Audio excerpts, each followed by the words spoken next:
পিরিয়ডের অসহ্য যন্ত্রণা আমাকে বিছানায় একেবারে স্থির করে রেখেছে। সকালে ঘুম ভাঙতেই তীব্র ব্যথায় কুঁকড়ে উঠি। পেটে মোচড় দিয়ে উঠেছে, মনে হচ্ছে শরীরের সমস্ত শক্তি নিঃশেষ হয়ে গেছে। পেটে হাত চেপে ধরে ঠোঁট কামড়ে ফুপিয়ে কাঁদছে ইচ্ছে তালুকদার। প্রতিবার এই কষ্টে শরীরটা আশার হয়ে যায়। চোখ বন্ধ করে শুয়ে আছে, যেন সব কিছু থমকে গেছে। বাহিরে চেঁচামেচির আওয়াজ। তালুকদার পরিবারে বিশাল ডুপ্লেক্স বাড়িতে উৎসব মুখর পরিবেশ। বাড়ির বড় ছেলে অনেক বছর পর বিদেশ থেকে ফিরেছে। পুরো পরিবার তার ফেরার অপেক্ষায়। হৈমন্তী তালুকদার, বাড়ির বড় বউ, সকাল থেকেই ব্যস্ত। রান্নাঘরে হরেক রকম রান্নার আয়োজন চলছে। বাড়ির উঠোনে কাজের লোকেরা ঘরদোর ঝকঝকে করতে ব্যস্ত, আর বাচ্চারা দৌড়াদৌড়ি করছে। ইচ্ছের মা রোকসানা সকালে স্কুলের কাজ শেষ করেই এসে হৈমন্তীর সাথে রান্নায় হাত লাগিয়েছে। বড় আব্বু ইনায়েত তালুকদার এক কোণে বসে পত্রিকা পড়ছেন, মাঝে মাঝে বাড়ির হই হুল্লোড় দেখে মিটিমিটি হাসছেন। ইচ্ছের বাবা রফিক তালুকদার বারবার বাহিরে গিয়ে দেখে আসছেন ধূসরকে আনতে যাওয়া গাড়ি এখনো পৌঁছলো কিনা। ইচ্ছের ছোট চাচা সাবির ও তার স্ত্রী রিমি ভাতিজার ফেরাকে ঘিরে রোমাঞ্চিত। দুজন মিলে বারবার গেস্ট লিস্ট চেক করছে, যেন কোনো কিছু বাদ না পড়ে। ধূসরের দাদুর ভাইয়ের ছেলে সাবির, তিনি আর তার একমাত্র বোন, যিনি বাহিরে থাকেন। তবে এই ব্যস্ততার মধ্যেও হৈমন্তীর চোখ ইচ্ছেকে খুঁজে পায় না। তিনি রাগান্বিত স্বরে বলেন, রুকসানা, তোমার মেয়ে ইচ্ছে কোথায়? কাজের সময় উধাও হয়ে যায়। রোকসানা হেসে বললেন, ভাবি, ও একটু অসুস্থ, আমি সব সামলে নিচ্ছি, তুমি চিন্তা করো না। উফ, কাজের সময় শরীর খারাপ হলে চলে? আজ ধূসর আসছে, সবকিছু নিখুঁত হতে হবে। কোনো বিশেষ কারণে ইচ্ছের সঙ্গে বাজে বিহেভিয়ার করে মিসেস হৈমন্তী। সবার সাথে মিশলেও ইচ্ছের সঙ্গে কঠোর। সবাই ভালোবাসার শাসন ভেবে চুপ থাকে। সকাল থেকে বাড়িতে এক অদ্ভুত উচ্ছ্বাস। তবে ইচ্ছে কিছুই জানে না এসবে। সে নানু বাড়ি ছিল, গতকাল তার বড় আব্বু এনেছে আর্জেন্ট। অন্যদিকে হৈমন্তী তালুকদার নিজের হাতে ছেলের ঘর গুছিয়ে দিচ্ছেন। শোকেজের এক একটা বই ধুলো জেরে সাজিয়ে রাখছেন। প্রতিটা সামগ্রী যেন ঠিক আগের জায়গাতেই থাকে। বিছানায় নতুন চাদর বিছিয়ে হাত বুলিয়ে দেখলেন, যেন কোনো ভাঁজ না থাকে। আলমারি খুলে ধূসরের পুরনো কিছু জামা বের করে দীর্ঘশ্বাস ফেললেন। ছেলেটা কত বড় হয়ে গেছে। একপাশে দাঁড়িয়ে থাকা কাজের মেয়ে মালাকে বলে, মালা ফুলগুলো ঠিক মতো রেখে দে। ধূসর কিন্তু টাটকা ফুল পছন্দ করে। মালা হাসি মুখে ফুলের তোড়া সাজাতে লাগলো। হৈমন্তী বিছানার পাশে রাখা ছবি হাতে নেন। ছোট্ট ধূসর তাহসিনের সঙ্গে হাসি মুখে। ছবি দেখে চোখটা ছলছল করে উঠল। দ্রুত আবার যথাস্থানে রেখে দিলেন। তারপরে তাকিয়ে দেখলেন সব ঠিকঠাক আছে কিনা। আলমারি, জানালার পর্দা সব কিছু ঝকঝকে। নিজেকে আশ্বস্ত করে বললেন, সবই ঠিক আছে এখন। এমন সময় দরজার সামনে দাঁড়িয়ে থাকা ইনায়েত তালুকদার মৃদু হেসে বললেন, তোমার কাজ শেষ হলো? হৈমন্তী তাকিয়ে বললেন, মায়েরা ছেলেদের জন্য কখনো কাজ শেষ করতে পারে? ইনায়েত হাসতে হাসতে বললেন, ঠিক বলছো, কিন্তু এখন একটু বিশ্রাম নাও। ধূসর আসুক, তারপর তো ওর সামলাতেই হবে। হৈমন্তী একটা হাসি দিলেন। জানালার পর্দাটা সামান্য ঠিক করে দিয়ে সন্তুষ্ট মনে বললেন, ছেলেটার সবকিছু একদম ঠিকঠাক রাখতে হবে। সে তো অনেকদিন পর ফিরছে। অগোছালো একটু পছন্দ নয়। আমাকে বারবার বলেছে তার ঘরে যেন কেউ না ঢুকে কখনো। আত্মীয় স্বজনদের আসা শুরু হয়ে গেছে। একে একে সবাই মনের আনন্দে কথা বলছিল, হাসছিল, আর ধূসরের বাড়ি হয়ে উঠছিল এক উৎসব মুখর স্থান। মিসেস হৈমন্তী তাদের স্বাগত জানাতে ব্যস্ত, আর ঘরের সবকিছু ঠিকঠাকভাবে সাজানো ছিল। ধূসরকে নিতে সকাল সকাল বেরিয়ে গেছে হুমায়ুন, ধূসরের মামা, তার মেয়ে মীরা আর ছোট বোন ঈশিতা। বাড়ির সবাই অধীর আগ্রহে অপেক্ষা করছে, বিশেষ করে হৈমন্তী। তিনি ছেলের ঘর গুছিয়ে নিচ্ছেন একদম নতুন করে, যেন সব কিছু ধূসরের পছন্দের মতো হয়। এমন সময় ইচ্ছে গোসল সেরে ফ্রেশ হয়ে ঢোলা একটা টি শার্ট আর আরামদায়ক রাজু পরে বসার ঘরে আসে। শরীরটা ক্লান্ত হয়ে পড়েছে, তাই ফাঁকা সোফার এক কোনায় বসে গা এলিয়ে দেয়। ভেজা চুলে মাথাটা হেলিয়ে এক মুহূর্ত চোখ বন্ধ করে নিলেও বাহিরে থেকে আসা কথাবার্তা আর কাজের শব্দ কানে ভেসে আসতে থাকে। শরীরের ক্লান্তি যেন ধীরে ধীরে অলসতা হয়ে ছড়িয়ে পড়ছে। কিছুক্ষণ চুপচাপ থাকার পর ইচ্ছে আনমনে বসে বাড়ির সাজসজ্জা দেখতে থাকে। ভাবতে থাকে ধূসরকে নিয়ে সবাই কতটা উচ্ছ্বাসিত। নিজের অজান্তেই একটা হালকা হাসি খেলে যায় তার ঠোঁটের কোণে। ইচ্ছে সোফায় হেলান দিয়ে বড় আব্বুর সঙ্গে কথা বলছিল। তখনই হৈমন্তী রান্নাঘর থেকে বেরিয়ে এসে তাকে দেখে ভ্রু কুঁচকে বললেন, এই ইচ্ছে, সারাদিন তো তোকে চোখেই দেখতে পাচ্ছি না। ইচ্ছে চুপ করে গেল, মাথা নিচু করে হাতের আঙ্গুল দিয়ে নাড়াচড়া করতে লাগলো। হৈমন্তী বিরক্ত স্বরে বললেন, সবাই কাজে ব্যস্ত আর তুই এখানে বসে গল্প করছিস। বুঝতেই পারছি ছোটবেলা থেকে আহ্লাদে বড় হয়েছিস, তাই তো কোনো কাজের কোনো ঠিকানা নেই। ইনায়েত তালুকদার হালকা গলায় বললেন, আরে হৈমন্তী, এ তো বলছিস কেন? মেয়ে তো একটু বিশ্রামই নিচ্ছে। কিন্তু হৈমন্তী যেন শুনতেই পেলেন না। তিনি মুখ বাঁকিয়ে বললেন, বিশ্রাম তো শুধু ইচ্ছের দরকার, আমাদের নয়।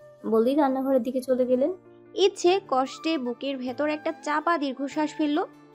বড় আব্বুর সামনে আর কিছু বলল না, শুধু মৃদু কণ্ঠে বলল, আমি একটু ঘরে যাচ্ছি বড় আব্বু। যা মা, একটু শুয়ে আয়, মন খারাপ করিস না। ইচ্ছে উঠে ধীরে ধীরে নিজের ঘরের দিকে চলে গেল। দরজা বন্ধ করেই বিছানায় ঢলে পড়ল। আজ সারা দিন যে সে অসুস্থ, মনে হচ্ছিল কেউ তাকে ঠিকমতো দেখতে পাচ্ছে না, কেউ বুঝতে চাইছে না তার ক্লান্তি।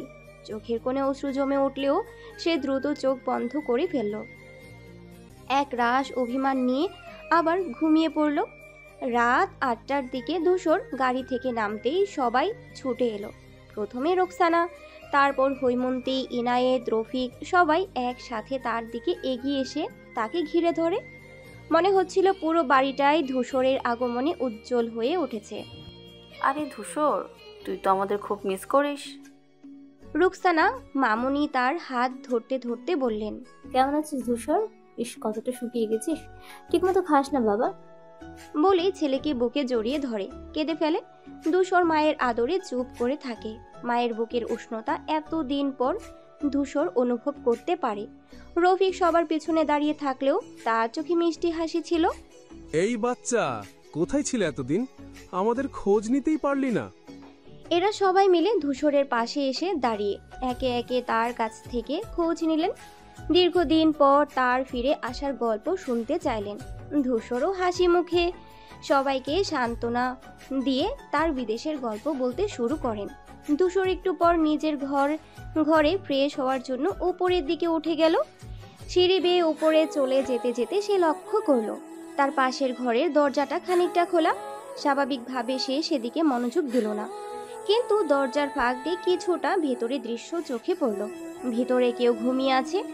ধীরে ধীরে সে চোখটা আরো ফোকাস করলো এবং অবাক হয়ে দেখে ঘুমন্ত মানুষের গালে একটি ছোট্ট কালো তিল রয়েছে। চোখ বন্ধ করে শুয়ে থাকা ব্যক্তির মুখ যেন কিছুটা অচেনা মনে হচ্ছিল, তবে তার গায়ে এক অদ্ভুত পরিচিতি ছিল। চোখে পানি বা ঘুমের অস্পষ্টতা থাকায় সঠিকভাবে চিনতে না পারলেও ধূসরের মনে প্রশ্ন জাগলো, এটা কে হতে পারে?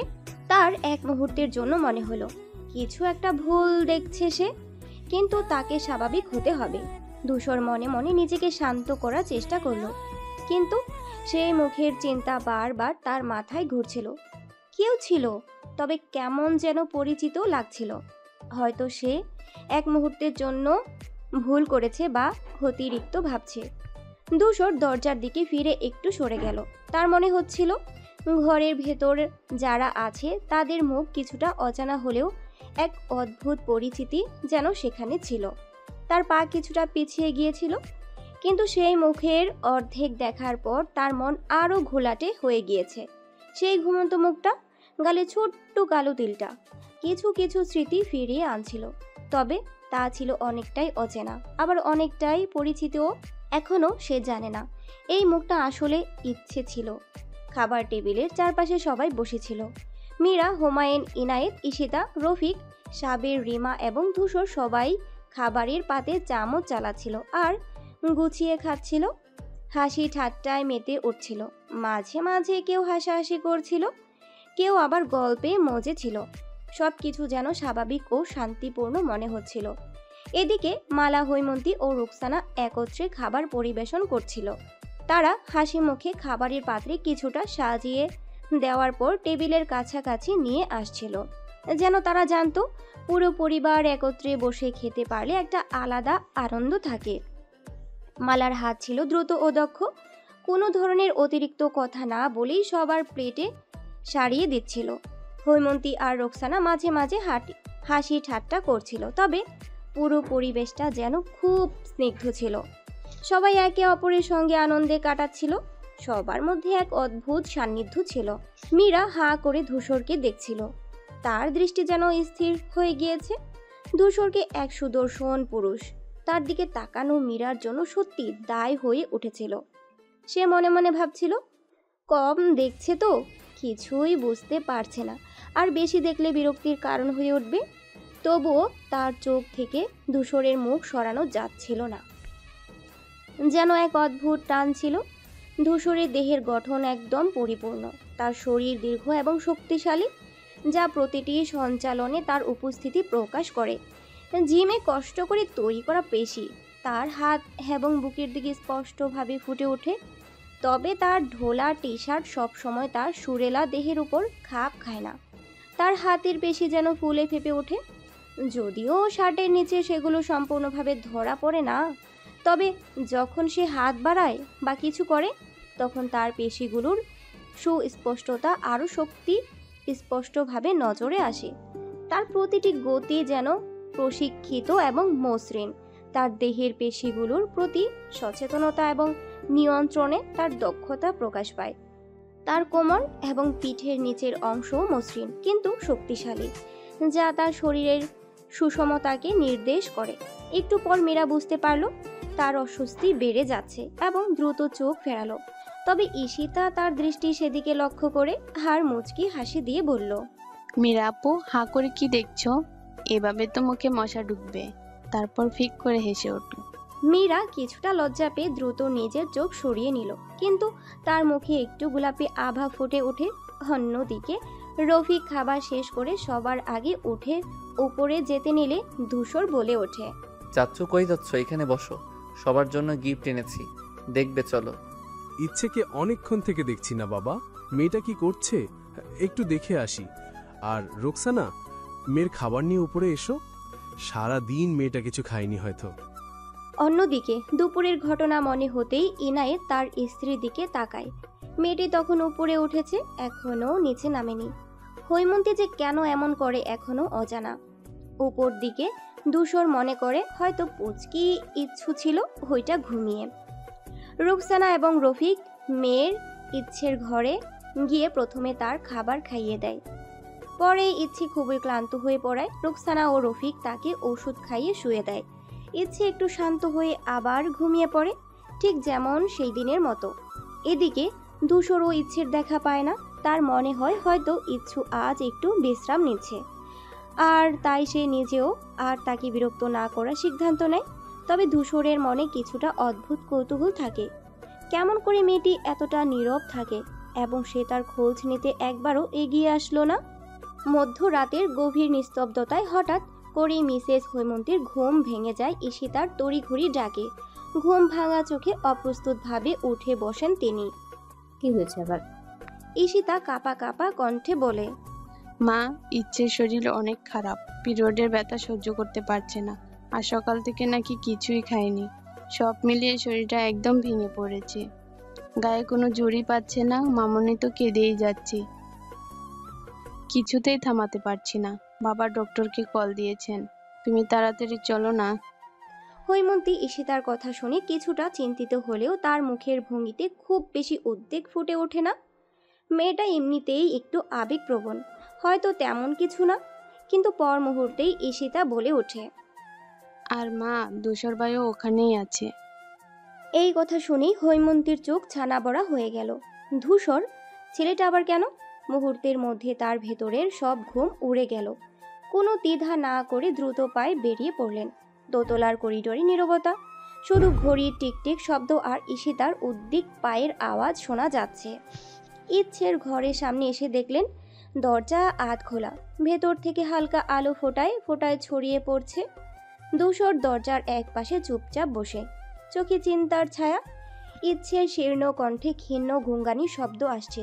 তার অসহায়তা ঘরটা ভারী হয়ে উঠেছে যেন। হৈমন্তী কাছে যেয়ে রোকসানার দিকে হাত বাড়িয়ে দেয়। ইচ্ছে অসহ্য কষ্টে গুমড়ে কাচ্ছে, চুল এলোমেলো, চোখ দুটো ক্লান্তিতে বুঝে আসছে।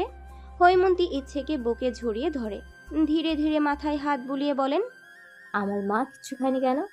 এমন কষ্ট করছিস কেন? ধূসর তখন বলে ওঠে মায়ের দিকে তাকিয়ে। মা, স্যালাইন দিতে হবে, শরীর অনেক দুর্বল হয়ে গেছে। হৈমন্তী ধূসরকে একবার দেখে নীরবে মাথা নাড়েন, তারপর ঈশিতাকে বলেন, তুই তাড়াতাড়ি কি গরম পানি আন, আর রোকসানা সুপ করে আনো, উঠো। ঈশিতা ছুটে চলে গেল। হৈমন্তী ইচ্ছের পাশে বসে তার হাত ধরে রাখেন, যেন মেয়েটার কষ্ট একটু হলেও কমে। রফিক তখন ঘরে ঢুকে বলেন, ডাক্তার আসছে, চিন্তা করো না। সেই রাতে পুরো বাড়িটায় যেন ইচ্ছের জন্য জেগে থাকে। ডাক্তার এসে ইচ্ছেকে দেখে মাথা নাড়লেন। শরীরের অবস্থা ভালো না, এখনই স্যালাইন দিতে হবে, প্রচন্ড দুর্বল হয়ে পড়েছে। ইনায়েত তালুকদার চিন্তিত মুখে পাশে দাঁড়িয়ে রইলেন, আর ঈশিতা দৌড়ে গিয়ে প্রয়োজনীয় জিনিসপত্র এনে দিল। রোকসানা মেয়ের মাথায় হাত বুলিয়ে অশ্রু সংবরণ করার চেষ্টা করছিলেন। ধূসর এক কোণে চুপচাপ দাঁড়িয়েছিল। স্যালাইনের বোতল থেকে ধীরে ধীরে ফোঁটা ফোঁটা তরল যখন ইচ্ছের শিরায় প্রবেশ করছিল, তখন ধূসর এক অদ্ভুত অনুভূতিতে আচ্ছন্ন হয়ে যায়। চোখের সামনে ক্লান্ত জীর্ণ একটা পুতুলের মতো নিস্তেজ ইচ্ছে শুয়ে আছে। গোলগাল ছোট্ট মুখটা যেন আরো ফ্যাকাশে হয়ে গেছে, কিন্তু গালের মাঝে সেই ছোট্ট কালো তিলটা যেন আরো স্পষ্ট হয়ে উঠেছে। ধূসর লক্ষ্য করল, অসুস্থতার ক্লান্তি যেন ওর চেহারায় এক অদ্ভুত মায়া এনে দিয়েছে। অগোছালো চুল, চোখের নিচে ক্লান্তির ছাপ, তবুও সৌন্দর্যের এক অন্যরকম দীপ্তি যেন ছড়িয়ে পড়ছে। মুহূর্তের জন্য ধূসরের বুকের ভেতরটা কেমন যেন মোচড় দিয়ে উঠল। কেন জানি না, একটা অজানা হৃদয় যন্ত্রণা বেপরোয়া হয়ে উঠতে চাইল। বুকের মধ্যে চাপা কষ্ট গর্জন করে উঠল, কিন্তু মুখে কোনো শব্দ এলো না। সে শুধু দাঁড়িয়ে রইল, নিঃশব্দে ইচ্ছেকে দেখতে থাকলো।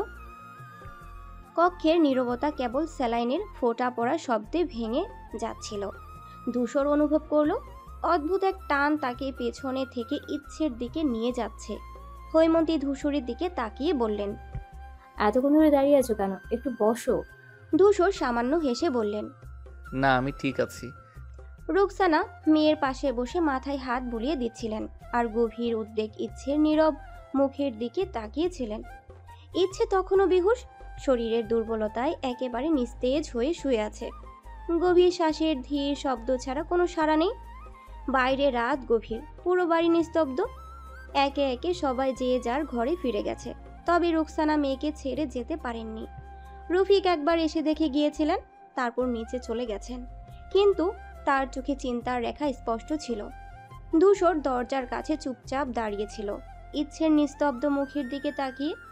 বালিশে মাথা এলিয়ে রাখা ইচ্ছের গোলগাল মুখটা বর্ণহীন হয়ে গেছে, মাঝখানে সেই চিরচেনা তিল। অসুস্থতার ছাপেও যেন এক অন্যরকম কোমল সৌন্দর্য ছড়িয়ে রেখেছে। ধূসরের বুকের কোথাও যেন অজানা ব্যথা ছটফট করছে, কিন্তু সে জানে না কেন। হৈমন্তী এসে ধূসরকে দেখে কিছুক্ষণ নীরবে দাঁড়িয়ে রইলেন, তারপর খানিক বিরক্তি নিয়ে বললেন, শোনো ধূসর, সারাদিন জার্নি করেছো, এখন ঘুমাও, এখন তো আমরা আছি। ধূসর একটু ইতস্তত করল, যেন কিছু বলার ছিল, কিন্তু বলা হলো না। শুধু একবার শেষবারের মতো ইচ্ছের দিকে তাকিয়ে নিঃশব্দে ঘর থেকে বেরিয়ে গেল। যাওয়ার সময় তার দৃষ্টিতে ছিল অদ্ভুত এক অচেনা অনুভূতি, যা হৈমন্তীর চোখ এড়ায়নি। রোকসানা দীর্ঘশ্বাস ফেলে মেয়ের কপালে হাত রেখে বললেন, কেন এমন করিস ইচ্ছে? শরীর দিকে খেয়াল রাখিস না কেন? কিন্তু ইচ্ছে কিছুই শুনছে না। সে যেন ব্যথার ভারে অচেতন হয়ে গেছে। এইসব আয়োজন, উদ্বেগ, ভালোবাসা, দুশ্চিন্তা কিছুই তার জানা নেই। হৈমন্তী ধূসরে চলে যাওয়ার পথের দিকে তাকিয়ে কিছুক্ষণ দাঁড়িয়ে রইলেন, তারপর ধীর পায়ে বেরিয়ে গেলেন, যেন ধূসরের আচরণে কিছু একটা ভাবনায় ফেলেছে তাকে। সকালের আলো জানালা দিয়ে এসে পড়েছে ডাইনিং রুমের চকচকে টেবিলে। পরিবারের সবাই একে একে খেতে বসেছে। রোকসানা, হৈমন্তী, ইনায়েত, রফিক, রিমি, সাবির সবাই ব্যস্ত নাস্তার আয়োজনে। হৈমন্তী খাবার দিতে দিতে বললেন, কাল রাতে এত কিছু হলো, আজ ইচ্ছে কেমন আছে রুকসানা? রোকসানা হালকা হাসি দিয়ে বললেন, ভালো আছে আপা, এখন একটু দুর্বল, ওষুধের প্রভাব আর স্যালাইনের জন্য একটু শক্তি পেয়েছে। ওইদিকে লিভিং রুমের সোফায় ইচ্ছে বসে আছে, পাশেই ঈশিতা বসে আপন মনে গল্প করছে। মাঝে মাঝে হাসির শব্দ ভেসে আসছে। ঈশিতা বলছিল, জানিস, রিমি চাচি আমাকে বলে ধূসর ভাই আর মীরা আপু এত দেরি পর্যন্ত ঘুমাচ্ছে, মনে হচ্ছে কেউ যেন রাজপুত্র আর রাজকন্যা। ইচ্ছে হেসে বলল, তুই না চাচির কথায় সব সময় হাসিস। ধূসর ভাই কি এখনো ওঠেনি?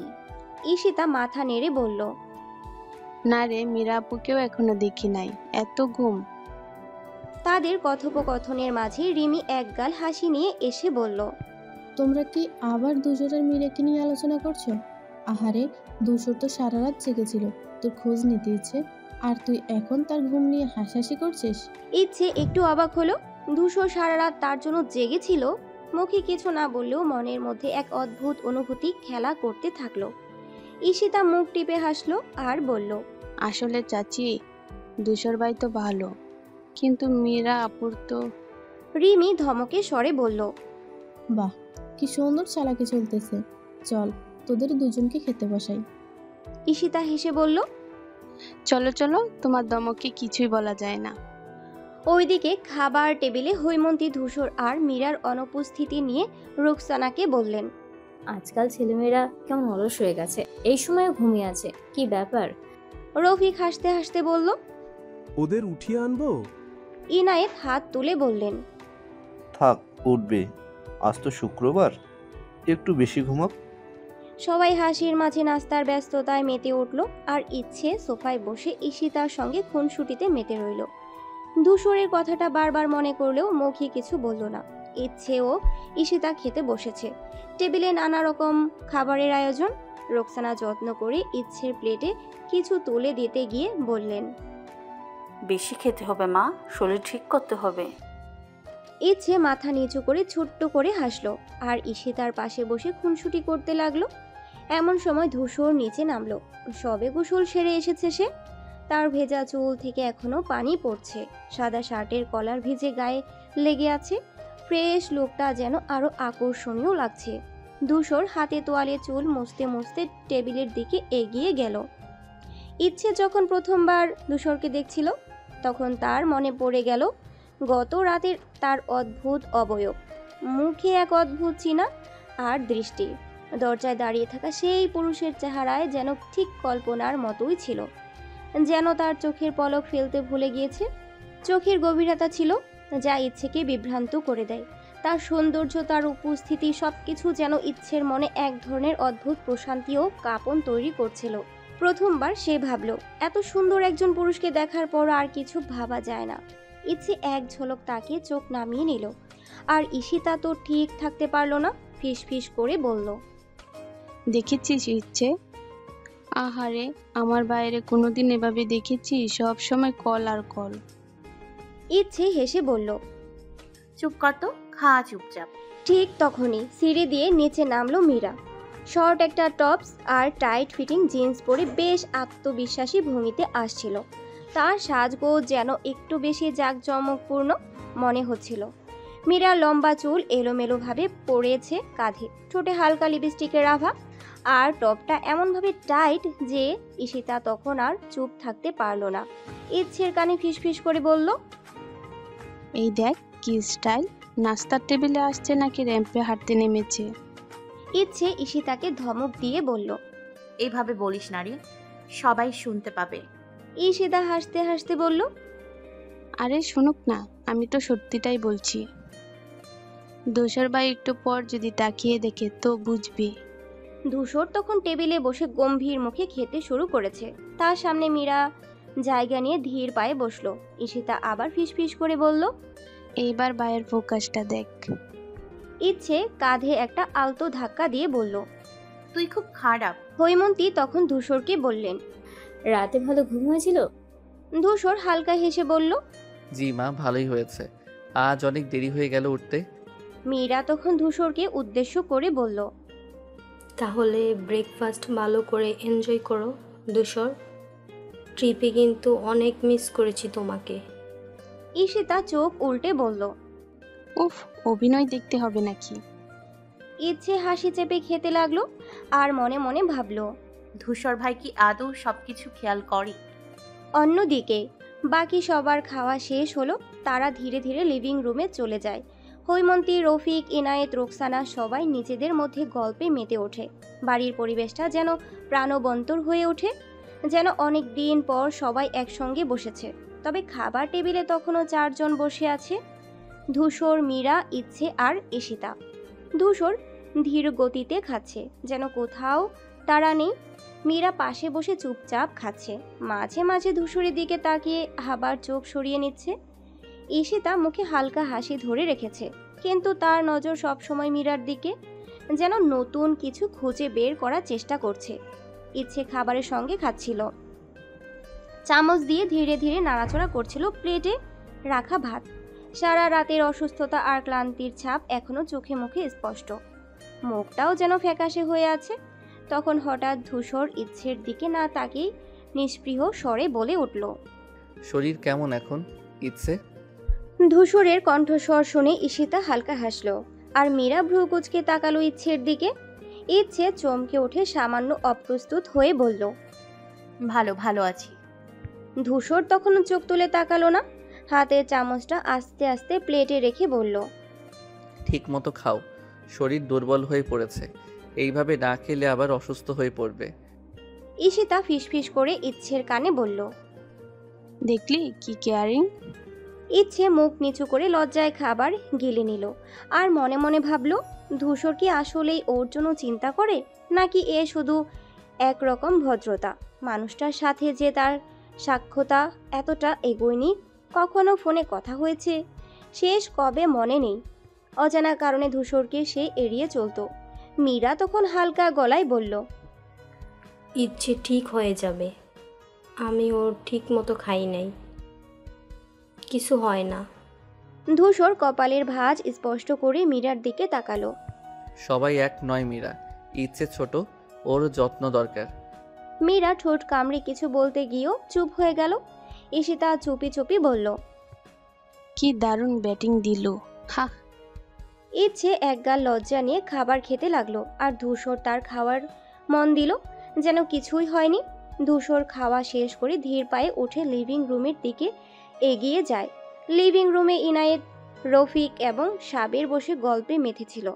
কালকে অল্প কিছু আত্মীয় আসলেও দেখা করে রাতেই ফেরত গেছে, কয়েকদিন পর আবার এমনিও আসতেই হবে এই ভেবে ধূসর এসে সোফায় বসে গা এলিয়ে দিল। বাপ চাচাদের আলাপে যোগ দেয়। তার চোখে ক্লান্তির ছাপ থাকলেও মুখে ছিল এক অদ্ভুত প্রশান্তি। মাঝে মাঝে চায়ের কাপে চুমুক দিতে দিতে মনোযোগ দিয়ে বড়দের কথাগুলো শুনছিল। অন্যদিকে ইচ্ছে খাওয়া শেষ করে চুপচাপ নিজের ঘরের দিকে পা বাড়ায়। শরীরটা এখনো দুর্বল, তবু মন খারাপটা যেন আরো বেশি ভর করেছে। দরজা খুলে ঘরে ঢুকে একটু বিশ্রাম নেবে ভাবছিল, কিন্তু বিছানার উপর রাখা একটা মাঝারি আকারের বক্স দেখে থমকে দাঁড়ালো। কেউ যে ওর ঘরে ঢুকেছে সেটা সে টেরই পায়নি। বক্সটা হাতে নিয়ে ভাবতে লাগলো, কে রেখেছে এটা। ধীরে ধীরে হাতের আঙ্গুল দিয়ে মোড়কটা খুলল। ভেতরে সাজানো ছিল রঙিন 17টি শাড়ি, লাল, নীল, বেগুনি, সবুজ, আরো কত রং। একটার পর একটা শাড়ি বের করে দেখতে লাগলো ইচ্ছে, যেন নিজের চোখকেই বিশ্বাস হচ্ছে না। বক্সের এক কোনায় রাখা ছোট্ট একটা খাম চোখে পড়ল। কাপা হাতে খাম খুলে ভেতরে চিঠিটা বের করলো। সেখানে ছোট্ট একটা বাক্য লেখা, সে আমার ইচ্ছে ঘুড়ি। লেখাটার দিকে চেয়ে ইচ্ছে থ মেরে বসে থাকে। কে লিখেছে? কেন এই উপহার? মনের মধ্যে হাজারো প্রশ্ন ঘুরপাক খেতে থাকে, কিন্তু কোনো উত্তর খুঁজে পায় না। শাড়িগুলো একেবারে গুনে দেখে ঠিক 17টা, তার বয়সের সমান। বুকের ভিতর কেমন যেন একটা অজানা অনুভূতি দোলা দেয়, ভালো লাগা আর বিষময়ের এক মিশ্র অনুভূতি। ইচ্ছে চিঠিটা শক্ত করে ধরে রেখে জানালার দিকে তাকায়। বাইরে বাতাসে গাছের পাতাগুলো দুলছে, যেন কোনো রহস্যের ইশারা দিচ্ছে। হঠাৎ ঈশিতা দরজার বাহিরে এসে ডেকে উঠল, ইচ্ছে, দরজা খুলবি? কি করছিস ভিতরে? ধূসর ভাই, কিন্তু কেন এত শাড়ি, এমন উপহার কেন? মনে একের পর এক প্রশ্ন ঘুরপাক খেতে থাকে, তবুও আপাতত কিছু না ভেবে চুপচাপ থাকার সিদ্ধান্ত নেয়। পরে সময় হলে ধূসর ভাইকে জিজ্ঞেস করবে। চিঠিটা আবার খামে ঢুকিয়ে আলমারির এক কোণে রেখে দেয়, যেন কেউ না দেখতে পায়। তারপর আয়নার সামনে দাঁড়িয়ে নিজের প্রতিচ্ছবির দিকে তাকায়। আচমকা মনে হয় শাড়িগুলো পরলে কেমন লাগবে। নিজের মনে একটু লজ্জা পেয়ে দ্রুত সেখান থেকে সরে আসে। বাইরে ঈশিতা ডাকে, সম্মতি ফিরে পেয়ে দরজা খুলে দেয়। ঈশিতা বলে, তুই এখানে একা একা কি করছিস? চল, নিচে সবাই গল্প করছে। ইচ্ছে মাথা নাড়ায়। তুই যা, আমি একটু পর আসছি। ঈশিতা চলে যেতেই ইচ্ছে জানালার দিকে তাকায়। বাইরে ধূসর ভাই লিভিং রুমে বসে হাসি মুখে কথা বলছে। মনে মনে ভাবে, ধূসর ভাই কি সত্যি এসব দিয়েছে? সকাল গড়িয়ে দুপুর। লিভিং রুমটা প্রায় ফাঁকা হয়ে গেছে। বাড়ির সবাই যে যার কাজে বেরিয়ে পড়েছে। শুধু ধূসর বসে আছে সোফায়। কোলের উপর খোলা ল্যাপটপ, আঙ্গুলগুলো দ্রুত গতিতে কিবোর্ডে চলছিল। মাঝে মাঝে ভ্রু কুঁচকে মনোযোগ দিচ্ছিল স্ক্রিনের দিকে। ঈশিতা ধীরে ধীরে এসে ধূসরের সামনে ঘোরাঘুরি করতে লাগলো, একবার একদিক আরেকবার ওদিক। ধূসর প্রথমে খেয়াল না করলেও কিছুক্ষণ পর বিরক্তি হয়ে ল্যাপটপের উপর হাত রেখে তাকিয়ে বলল, কি হয়েছে? এইভাবে ঘুরঘুর করছিস কেন? ঈশিতা ঠোঁটে রহস্যময় হাসি ফুটিয়ে বলল, কিছু না ভাইয়া, এমনি। ধূসর ভ্রু তুলে বলল, তুই যখন এমনি বলিস তখন কিছু না কিছু থাকে, কি দরকার তাড়াতাড়ি বল। ঈশিতা একটু ইতস্তত করে পায়ের আঙ্গুল দিয়ে মেঝেতে আঁকি বুকি কাটতে লাগলো। মুখে দুষ্টুমির ছাপ স্পষ্ট। ধূসর হালকা শ্বাস ফেলে আবার স্ক্রিনের দিকে মনোযোগ দিল। জানতো ঈশিতার দুষ্টুমির পেছনে কিছু না কিছু কারণ আছেই, কিন্তু ঈশিতা তো চুপ করে থাকার মেয়ে নয়। ধূসর আরেকবার তাকাতেই বলে উঠল, ভাইয়া, সামনে তো মাধ্যমিক পরীক্ষা, আজ আমাদের অ্যাডমিট কার্ড নিতে যেতে হবে। ধূসর ল্যাপটপ থেকে চোখ সরিয়ে ভ্রু কুঁচকে বলল, তাই? তাহলে যা, নিয়ে আয়। আমাকে বলছিস কেন? ঈশিতা মুখ বাঁকিয়ে বলল, একা যেতে ইচ্ছে করছে না ভাইয়া। ইচ্ছেকে বলেছিলাম, কিন্তু মা তো সঙ্গে সঙ্গে বারণ করে দিল। বলছে ইচ্ছে অসুস্থ, ও বেরোতে পারবে না। ধূসর মাথা হেলিয়ে বলল, ঠিকই তো বলেছে, ওর শরীর ভালো না এখন। ঈশিতা ধূসরকে একটু কাছে এসে অনুনয়ের সুরে বলল, এই জন্যই তো ভাবলাম, তুমি যদি আমাদের গাড়ি করে নিয়ে যাও তাহলে মা কিছু বলবে না। ইচ্ছেরও ওর নিজের অ্যাডমিট তো নিতে হবে, তাই না? ধূসর চুপচাপ ঈশিতার কথাগুলো শুনে কিছুক্ষণ ভেবে বলল, মাকে গিয়ে বলিস আমি নিয়ে যাব। ঈশিতার মুখে হাসি ফুটে উঠল, সিরিয়াসলি ভাইয়া? তাহলে আমি এখনই গিয়ে বলে আসি। ধূসর মাথা নাড়িয়ে আবার কাজে মন দিল, কিন্তু ঈশিতা উচ্ছ্বাস নিয়ে ছুটে বেরিয়ে গেল। সে জানতো ধূসর ভাইয়ের সঙ্গে গেলে মা আর কোনো আপত্তি তুলবে না, আর ইচ্ছেও একটু বাইরে যেতে পারবে। ইচ্ছে ঘরের বিছানায় আধশোয়া অবস্থায় সময় কাটাচ্ছিল। হাতে ধরা ছিল একটা উপন্যাস। পুরনো বইয়ের গন্ধটা যেন একটুখানি স্বস্তি এনে দিচ্ছিল তার অসুস্থ শরীরে। মাথার কাছে রাখা পানির গ্লাসে হালকা ঘোলা পানির আভাস, যা হয়তো সকাল থেকে আর খাওয়া হয়নি। ইচ্ছে ক্লান্ত চোখে দু পাতা উল্টে দেখছিল, কিন্তু মনোযোগ ছিল না একদমই। শরীরের দুর্বলতা যেন পায়ের মাঝে অবশ হয়ে আটকে আছে। ফোনের অভাবটাও বেশ অনুভব হচ্ছিল। কয়েকদিন আগে কোথাও হারিয়ে ফেলার পর এখনো নতুন কেনা হয়নি। মা বারবার বলেছে পরীক্ষা শেষ হলে কিনে দেবে। ইচ্ছে মাঝে মাঝে অস্থির হয়ে ওঠে, কত কিছু হাতের নাগালের বাহিরে চলে গেছে এখন। ঠিক এমন সময় দরজা ধাক্কা দিয়ে ঈশিতা দৌড়ে ঘরে ঢুকলো। তার স্বভাব সুলভ চঞ্চলতায় ইচ্ছে বইয়ের দিকে তাকিয়ে বলল, এই না বললাম দরজায় টোকা দে। ঈশিতা হাসি মুখে এক টানে বইটা ইচ্ছের হাত থেকে নিয়ে বলল, ইচ্ছুর বাচ্চা, এবার রেডি হ, মা রাজি হয়েছে, এবার অ্যাডমিট নিতে যাবি। ইচ্ছে অবাক হয়ে উঠে বসলো। সত্যি? বড় মা তো যেতে দিচ্ছিল না। ঈশিতা রহস্যময় হাসি দিয়ে বলল, হ্যাঁ, কিন্তু কারণটা জানিস? ধূসর ভাই আমাদের নিয়ে যাবে। মা বলেছে ভাইয়ের সঙ্গে থাকলে কোনো সমস্যা নেই। ইচ্ছের মুখটা এক মুহূর্তের জন্য থমকে গেল। ধূসর ভাই? কাল রাতের আবছা অবয়বটা হঠাৎ করে চোখের সামনে ভেসে উঠল। মনে পড়ল ঘুমের ঘুরে তাকে দরজার সামনে দাঁড়িয়ে থাকতে দেখেছিল, কিন্তু ঈশিতা তাকে সময় দিল না ভাবার। উফ, জলদি রেডি হ, তুষার ভাই কিন্তু তাড়াতাড়ি নিচে নামতে বলেছে, দেরি করলে মেজাজ খারাপ হয়ে যাবে। ইচ্ছে একরকম বাধ্য হয়েই ধীরে ধীরে উঠে দাঁড়ালো। তার ভিতরে যেন মিশ্র অনুভূতির জোয়ার বইছে। ধূসর ভাইয়ের সামনে যেতে একটু সংকোচ, কিন্তু বাইরে যাবার আনন্দও কম না। ঈশিতা তখন আয়নার সামনে দাঁড়িয়ে নিজের চুল ঠিক করছে, আর ইচ্ছে ধীর পায়ে আলমারির দিকে এগিয়ে গেল পোশাক নিতে। ইচ্ছে ধীরে ধীরে উঠে দাঁড়ায়। ঈশিতার উত্তেজিত কণ্ঠে সাড়া দিলেও তার ভিতরে যেন অদ্ভুত এক লজ্জা কাজ করে। ধূসর ভাইয়ের নাম শুনলেই কোথাও যেন অজানা এক অস্বস্তি গলায় দলা পাকিয়ে ওঠে। কাল রাতের আবছা স্মৃতি, ধূসর ভাইয়ের সেই চিন্তিত মুখ, দরজায় দাঁড়িয়ে থাকা চেহারাটা চোখের সামনে ভেসে ওঠে। ইচ্ছে দ্রুত মাথা জাগিয়ে নিজেকে স্বাভাবিক করার চেষ্টা করে, কিন্তু বুকের ভেতর কেমন যেন অস্থির লাগে। কি হলো, দাঁড়িয়ে আছিস কেন? ঈশিতা জোরে ধাক্কা দিয়ে বলল। তাড়াতাড়ি কর, ভাইয়া অপেক্ষা করছে। ইচ্ছে কোনো রকমে হাসির ভান করে পোশাক নিতে এগিয়ে গেল, কিন্তু ধূসর নামটা মাথার ভিতর যেন অকারণেই ঘুরপাক খাচ্ছিল। লিভিং রুমে আরাম করে বসে আছে মীরা। তার পরনে ট্রেন্ডিং ফিটিং ড্রেস, সাজগোজ আলাদা নজর কাড়ার চেষ্টা স্পষ্ট। পাশে ধূসর বসে, কালো প্যান্ট আর হালকা সাদা শার্ট পরা, কানে এয়ারপড লাগিয়ে কারোর সাথে গম্ভীর মুখে কথা বলছে। তার তীক্ষ্ণ চোখে মনোযোগের ছাপ, যেন পুরো পৃথিবী থেকে বিচ্ছিন্ন হয়ে কাজে ডুবে আছে। মীরার দৃষ্টি ধূসরের ওপর স্থির, যেন চোখ দিয়ে প্রতিটা ভঙ্গি গিলে খাচ্ছে। ধূসরের মুখে হালকা দাড়ি, চুলের নিখুঁত সেটিং, সব কিছুতেই মীরার আগ্রহের অভাব নেই। মাঝে মাঝে সে চুলে হাত দেয় কিংবা ফোনে কিছু স্ক্রল করে, ধূসরের দৃষ্টি আকর্ষণের চেষ্টা করে, কিন্তু ধূসর একদম নির্বিকার, নিজের জগতে মগ্ন। মীরার চোখের দৃষ্টিতে একরকম অধিকার বোধের ছাপ, যেন ধূসর শুধুই তার। কিন্তু ধূসরের নির্বিকার ভাবনায় হয়তো সে নিজেকেই খুঁজে পায় না। ঈশিতা দ্রুত সিঁড়ি বেয়ে নিচে নামে, মুখে স্পষ্ট বিরক্তি।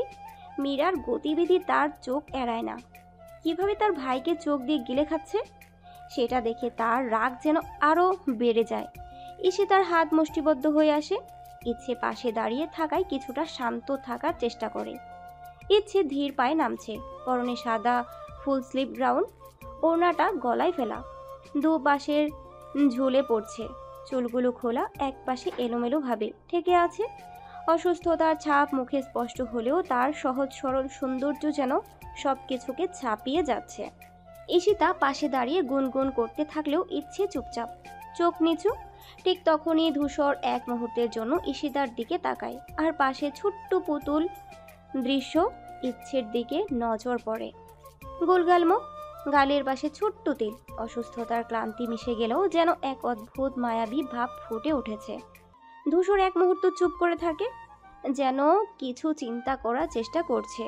ঈশিতা ধূসরের দৃষ্টি লক্ষ্য করে ইচ্ছের দিকে তাকিয়ে মুচকি হেসে বলে, কি হলো ভাইয়া? ধূসর হালকা গম্ভীর কণ্ঠে বলে, তাড়াতাড়ি গাড়িতে ওঠ, দেরি হয়ে যাচ্ছে। মীরা চোখের পলক ফেলতে ভুলে গেছে। ধূসর ইচ্ছের দিকে দৃশ্য পর্যবেক্ষণ করে, আর মনে মনে যেন কিছু আঁচ করার চেষ্টা করে। ধূসর তাড়াতাড়ি গাড়িতে উঠতে উঠতে বলে, গলার স্বরে এক ধরনের অধৈর্যতা স্পষ্ট। বলেই সে লম্বা পায়ে হেঁটে বাড়ির বাহিরে রাখা গাড়ির দরজা খুলে ভেতরে বসে পড়ে। তার চোখ ফোনের স্ক্রিনে, কানে এয়ারপড লাগানো, যেন চারপাশে কিছু নিয়েই মাথা ঘামাচ্ছে না। ঠিক তখনই মীরা, ঈশিতা আর ইচ্ছে বাড়ির দরজা পেরিয়ে গাড়ির সামনে এসে দাঁড়ায়। মীরা একটু এগিয়ে এসে দরজার হ্যান্ডেলে হাত রাখে, মুখে একটা জেতার হাসি, যেন নিশ্চিত ছিল সে ধূসরের পাশেই বসবে। দরজা খুলে নিষ্প্রভ ভঙ্গিতে ধূসরের পাশে বসে পড়ে, হাত দিয়ে হালকা চুল ঠিক করে নিয়ে চোখের কোণ দিয়ে ধূসরকে দেখে নেয়। ঈশিতা মীরার এই দৃশ্য দেখে মুখ ভেঙচি দিয়ে ফিসফিস করে ইচ্ছেকে বলে, এই নাটক এখন দেখতে হবে নাকি? ইচ্ছে একটু হেসে মাথা নাড়ায়, কিছু না বলে চুপচাপ ঈশিতার হাত ধরে গাড়ির পিছনে দরজা খুলে ব্যাক সিটে বসে পড়ে। ঈশিতা বসতেই আবার ফিসফিস করে বলল, শুধু বসলে না, এখন থেকে কথা বলার বাহানা খুঁজবে। ইচ্ছে আস্তে করে বলল, চুপ কর তো, শুনে ফেলবে। ধূসরের মুখে কোনো অভিব্যক্তি নেই, যেন পাশে কে বসলো তা তার দেখার প্রয়োজন নেই। কিন্তু ঈশিতা মীরার প্রতিটি ভঙ্গি খুঁটিয়ে খুঁটিয়ে দেখে আর মনে মনে বিরক্ত হয়। গাড়ি চলতে শুরু করে আর ঈশিতা একপাশে ইচ্ছেকে টেনে নিয়ে ফিসফিস করে বলল, দেখিস এক্ষুনি গল্প শুরু হবে। অন্যদিকে দৃশ্যপট বদলে যায় আমেরিকার একটি শীর্ষস্থানীয় গোয়েন্দা সংস্থার অফিসে। একটি আধুনিক সুরক্ষিত কনফারেন্স রুমে কয়েকজন উচ্চপদস্থ কর্মকর্তা বসে আছেন। চারপাশে মনিটরে ভেসে উঠেছে বিভিন্ন গোপন নথি, স্যাটেলাইট চিত্র এবং সার্ভেইলেন্স ফুটেজ। ঘরের পরিবেশ বেশ চাপা, আলো কম, শুধু স্ক্রিনের ঝলকানিতে সবার মুখে চিন্তার ছাপ স্পষ্ট। সেন্ট্রাল মনিটরের সামনে দাঁড়িয়ে আছেন একজন অভিজ্ঞ এজেন্ট, তার পরিচয় স্পেশাল এজেন্ট জ্যাকসন কোল। তিনি গম্ভীর কণ্ঠে বললেন, আমাদের কাছে তথ্য এসেছে যে সাম্প্রতিক ঘটনাগুলোর পেছনে আন্তর্জাতিক সংযোগ রয়েছে। বাংলাদেশের একটি গুরুত্বপূর্ণ সেল সক্রিয় হয়েছে এবং তাদের সাথে আমাদের দেশের নিরাপত্তার বিষয়টিও অপ্রত্বরিতভাবে জড়িত। একজন কর্মকর্তা প্রশ্ন করলেন, আপনার কি মনে হয় তারা কোনো বড় পরিকল্পনার অংশ? জ্যাকসন হালকা মাথা নাড়িয়ে মনিটরের দিকে তাকিয়ে বললেন, আমাদের ধারণা তারা শুধু ছোটখাটো অপরাধের বাইরে বড় কিছু প্ল্যান করছে, তবে তাদের মূল উদ্দেশ্য এখনো স্পষ্ট নয়। আরেকজন এজেন্ট মনিটরের স্ক্রিনের দিকে তাকিয়ে বলল, আমরা ওই ব্যক্তিকে ফলো করছি। তার গতিবিধি সন্দেহজনক। সে সম্প্রতি ঢাকায় প্রবেশ করেছে এবং সে কিছু গোপন তথ্য সংগ্রহ করার চেষ্টা করছে বলে আমাদের বিশ্বাস। ধূসর গাড়ি থামিয়ে স্কুল গেটের সামনে এসে বলল, তোমরা নেমে যাও, আমি গাড়ি পার্ক করছি। ইচ্ছে আর ঈশিতা ধীর পায়ে গাড়ি থেকে নামলো। ধূসর মীরার দিকে তাকিয়ে বলল, তুই গাড়িতে বসে থাক, আমরা একটু পরেই চলে আসছি। মীরা মুখ ভার করে বলল, আমি গেলে সমস্যা কি? ধূসর সংক্ষিপ্ত উত্তর দিল, স্কুলের ভেতর বাইরের কাউকে ঢুকতে দেয় না, অপেক্ষা কর।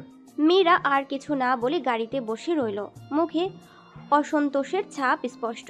ইচ্ছে আর ঈশিতা ধূসরকে অনুসরণ করে স্কুলের গেট পেরিয়ে অফিস রুমের দিকে এগিয়ে গেল। চারপাশে অনেক ছাত্রছাত্রী আর অভিভাবকদের ভিড়, সবার মধ্যে পরীক্ষার প্রস্তুতি নিয়ে উত্তেজনা বিরাজমান করছে। অফিস রুমের সামনে গিয়ে ধূসর হাত গুছিয়ে দাঁড়িয়ে থাকলো আর ঈশিতা খুশি মুখে বলল, ভাইয়া তুমি না এলে মা আসতে দিত না আমাদের, ধন্যবাদ। ধূসর হালকা হাসলো। ঠিক আছে, এখন চুপচাপ অ্যাডমিট নিয়ে তাড়াতাড়ি বের হও, অনেক কাজ আছে। ভেতরে অফিস সহকারী অ্যাডমিট কার্ড হাতে দিলেন। ঈশিতা দ্রুত চেক করে নিয়ে বলল, ইচ্ছু তোর নাম ঠিক আছে, ছবিটাও ঠিক আছে? ইচ্ছে মাথা নেড়ে বলল, সব ঠিকই আছে। ধূসর একটু বিরক্ত গলায় বলল, হয়ে গেলে চলো, বাইরে গরম। তিনজন বাইরে বেরিয়ে এলে দূর থেকে মীরাকে দেখা যায় সে অধৈর্য হয়ে গাড়ির জানালা দিয়ে বাইরে তাকিয়ে আছে। ধূসর হালকা দীর্ঘশ্বাস ফেলে বলল, এই মেয়েকে নিয়ে আসাটাই ভুল হয়েছে। ঈশিতা আর ইচ্ছে মুখ চেপে হাসলো আর তিনজন দ্রুত পায়ে গাড়ির দিকে এগিয়ে গেল। রাতের নীরবতা ভেঙে ইনায়েত ও রফিক তালুকদারের হিসাবের খসখস শব্দ ভেসে আসছে। তারা দুজনে বসে কাগজপত্র ঘেটে ব্যবসায় লাভ লোকসান যাচাই করছে, মাঝে মাঝে নিচু গলায় কিছু আলোচনা করছে। বাড়ির অন্যদিকে রোকসানা ও হৈমন্তী টিভির সামনে বসে প্রিয় সিরিয়াল দেখছে। রোকসানা হালকা হেসে বলল, এই নায়িকা তো আজ আবার বোকামি করলো। হৈমন্তী বলল, সব সিরিয়ালেই এক কাহিনী, কিন্তু দেখতেও ছাড়িস না। পাশে বসে মালা কাজের মেয়েটি মনোযোগ দিয়ে চুলে তেল দিচ্ছে, কিন্তু তার চোখটাও মাঝে মাঝে টিভির দিকে চলে যায়। ইচ্ছে আর ঈশিতা নিজেদের ঘরে ব্যস্ত। ঈশিতা বই নিয়ে বসেছে আর ইচ্ছে জানালার পাশে দাঁড়িয়ে চুপচাপ বাইরে তাকিয়ে আছে। মনের মধ্যে নানা ভাবনা খেলা করছে। ঠিক এমন সময় দরজার সামনে গাড়ির শব্দ। ধূসর বাড়িতে ফিরে এসেছে। দরজা ঠেলে ঢুকতেই হৈমন্তী উচ্ছ্বাসিত কণ্ঠে বলল, আব্বা ফ্রেশ হয়ে আসো, খেতে দিচ্ছি। ধূসর ক্লান্ত চোখে মৃদু হেসে বলল, না মা, খেতে হবে না, খেয়ে এসেছি, শুধু এক কাপ কফি পাঠিয়ে দিও পরে। হৈমন্তী একটু থেমে বলল, তুই এতদিন পর বাড়ি ফিরলি অথচ না খেয়ে থাকিস কেন বলতো? অন্তত একটু কিছু খেয়ে যা। ধূসর হালকা মাথা নেড়ে ওপরের দিকে চলে গেল। তার ভারী পায়ের শব্দ ধাপে ধাপে মিলিয়ে গেল সিঁড়ির উপরে। রোকসানা মালাকে বলল, মালা যা তো, এক কাপ কফি বানিয়ে দে ধূসরকে। মালা মাথা নাড়ালো, জি খালা, এখনই বানিয়ে দিচ্ছি। সারাদিনের ব্যস্ততার পর বাড়িতে এক ধরনের প্রশান্তি নেমে এসেছে। সবাই যার যার কাজে মগ্ন, আর ধূসর তার নিজের চিন্তায় ডুবে গেছে। মালা উঠে কফি বানানোর কাজে ব্যস্ত হয়ে পড়ে। কাপে ধোয়া ওঠা কফি, কেমন তীব্র গন্ধ, মানুষ কিভাবে খায় এসব ভাবতে ভাবতে উপরে যাওয়ার জন্য রওনা দেয় মালা। ইচ্ছের ঘরের সামনে পার হওয়ার আগে ঈশিতা গিয়ে কফির কাপটি হাতে নিয়ে বলে, আমি দেব ভাইয়াকে, তুই তোর কাজ কর। মালা মৃদু হাসি দিয়ে চলে যায়। ঈশিতা কফির কাপ হাতে নিয়ে ধূসর ভাইয়ের ঘরে যাওয়ার জন্য উঠে দাঁড়ায়। ঠিক তখনই ঈশিতার ফোন বেজে ওঠে। ঈশিতা একটু বিরক্ত মুখে ইচ্ছেকে ডেকে বলে, ইচ্ছু, তুই একটু দিয়ে যা কফিটা, আমার বান্ধবীর ফোন আসছে। ইচ্ছে কফি দেওয়ার ব্যাপারে বারণ করলেও ঈশিতা বলে, আরে কফি দিতে কতক্ষণ লাগবে? ভাইয়া তো সারাদিন বাইরে ছিল, মনে হয় মাথা ব্যথা করছে, তুই দিয়ে আয় প্লিজ। মনের মধ্যে কিছুটা দ্বিধা নিয়ে ইচ্ছে কফির কাপ হাতে ধূসর ভাইয়ের দরজার দিকে এগিয়ে যায়।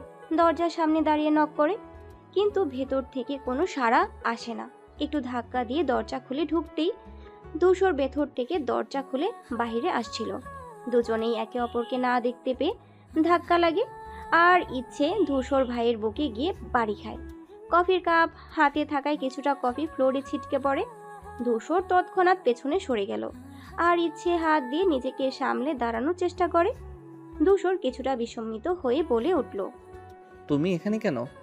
ইচ্ছে গলায় অস্বস্তি নিয়ে বলে, ঈশিতা আমাকে পাঠিয়েছে কফি দিতে। ধূসর হাসতে হাসতে বলল, তাহলে ঈশিতা কফি দেওয়ার দায়িত্ব দিয়ে মানুষকে বিপদে ফেলছে? ইচ্ছে গা লাল করে নিচু স্বরে বলল, আমি দুঃখিত, আপনার কফি ফ্লোরে পড়ে গেছে, আমি আরেকটা বানিয়ে পাঠাবো। ধূসর মৃদু হেসে বলল, আরেকটা বানানোর দরকার নেই। আর হ্যাঁ, তুমি সাবধানে হাঁটা শিখো, না হলে কার বুকে কখন বাড়ি খাবে বলা যায় না। ইচ্ছে তাড়াতাড়ি মাথা নিচু করে বলল, জি আমি যাচ্ছি। ধূসর দরজার সামনে দাঁড়িয়েছিল। ইচ্ছে পাশ কাটিয়ে বের হতে গিয়ে আবারও প্রায় ধাক্কা খেয়ে যায়। ধূসর একটু পেছনে সরে দাঁড়িয়ে মৃদু হেসে বলল, এত তাড়াহুড়ো কিসের? আবার না ধাক্কা খেয়ে পড়ো। সকালের মিষ্টি আলো জানালা ভেদ করে পর্দার ফাঁক গলিয়ে ধূসরের পিঠে পড়েছে। সূর্যের নরম উজ্জ্বলতা তার উদাম পিঠে ছড়িয়ে পড়েছে। শ্বাস নেওয়ার সঙ্গে সঙ্গে তার পেশিবহুল পিঠ ধীরে ধীরে ওঠানামা করছে। রাতের ক্লান্তি যেন এখনো কিছুটা লেগে আছে, তবুও সূর্যের আলোয় তার ত্বকে এক অন্যরকম দীপ্তি ফুটে উঠেছে। সাদা চাদরের এক পাশ কাঁধ পর্যন্ত উঠে এসেছে, তবু তার উষ্ণ শরীরের আভাস স্পষ্ট। জানালা দিয়ে হালকা বাতাস এসে পর্দা নড়াচড়া করাচ্ছে। এক মুহূর্তের জন্য আলো আরো তীব্র হয়ে ওঠে, ধূসরের ঘুমন্ত শরীরের উপর ছড়িয়ে পড়ে। ঘরের ভেতর নিস্তব্ধতা, শুধু হালকা বাতাসের শব্দ আর ধূসরের মৃদু নিঃশ্বাসের ছন্দ। ধূসর একটু নড়ে, গভীর ঘুমের মধ্যে থেকে যেন একটু অস্বস্তি বোধ করে। এক হাতে চাদর সরিয়ে পাশে রাখা ফোনটা খোঁজার চেষ্টা করে, কিন্তু এখনো চোখ খুলতে ইচ্ছে করছে না। সকালে এত সুন্দর আলোয় তার ঘুমটা ভাঙার অভ্যাস নেই, কিন্তু আজ সূর্যের আলো জানালা ভেদ করে তার নিস্তব্ধ ঘুমের ব্যাঘাত ঘটিয়েছে। ধূসর ঘুমের ঘুরেই ফোন রিসিভ করে, ভ্রু কুঁচকে ওঠে, কিন্তু সে কোনো কথা বলে না, শুধু শুনতে থাকে। অপর প্রান্ত থেকে কি বলা হচ্ছে তা বোঝা যায় না, তবে ধূসরের মুখের অভিব্যক্তি বদলে যায় মুহূর্তেই। এক গা ক্লান্তি নিয়ে সে উঠে বসে ফোনের স্ক্রিনে সময় দেখে নেয়। সকাল 6:30। এক মুহূর্ত ভাবল, তারপর কোনো উত্তর না দিয়েই ফোন কেটে দিল।